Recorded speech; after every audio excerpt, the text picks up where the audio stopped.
let's just go back. In 2000, I was the host of BET Comic View and in the season 2004. I also worked on this show called Live from LA.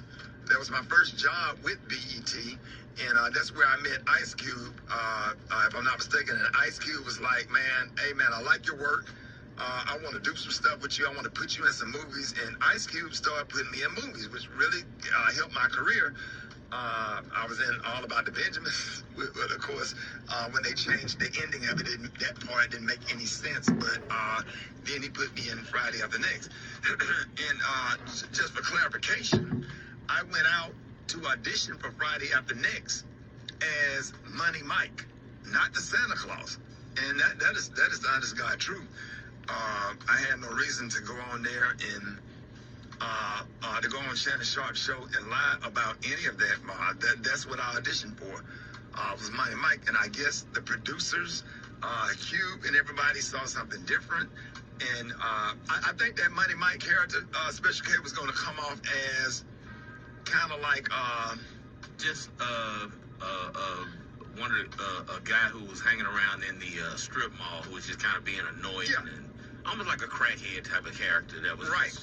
So I guess when Katt Williams did it, they added the whole pimp twist to that character, which was actually a better decision and made it funnier. Cause ain't no way in the hell I could have executed that role like that, and I'm glad that they made that decision and they put me in a Santa Claus role, which was actually perfect. So when I got back to LA, they said, hey, your role has changed. You're gonna be the Santa Claus, and here's the Santa Claus suit. Put it on, and here's your lines. Sat in the trailer, went over the lines, went over my stuff with Cube, and the rest is history. Had no reason. I just want to clarify that. Had no reason to lie about that. As a matter of fact, my manager at the time, Gary Abdo, who is still one of my best friends, who also helped start my career, and he's the owner of the Atlanta Comedy Theater in Atlanta. We got him on the phone, just to clarify. Gary Abdo, good morning.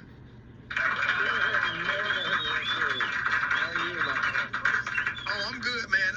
Just for clarification, you know, you was my manager at the time. We went to LA together for the audition. Cube wanted to see us. What is your version? Yeah, well, you know, we're old, and that was 23 years ago. So, you know, our memories are what our memories are. You went out, you auditioned, they wanted you to play Money Mike. That was the sides that they had sent. The sides are the portion of the script for the part they want you to play. Those were the sides they sent. That was the audition you did. They said, great, we want you to play this role.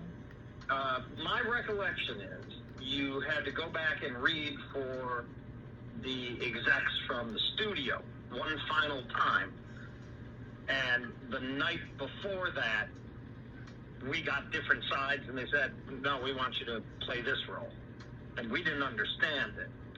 You know, we really were under the impression, well, you had the role as Money Mike, but then all of a sudden they switched it up. Now we understand why. Katt came in, blew them away. He's an incredible performer. That was probably one of the most iconic breakout parts in movie history. I mean, that was literally Katt's first movie. You know, Friday was not Chris Tucker's first movie. Next Friday was not Mike Epps' first movie. For that to have been Katt Williams' first movie, and he exploded. I mean, that literally made him an iconic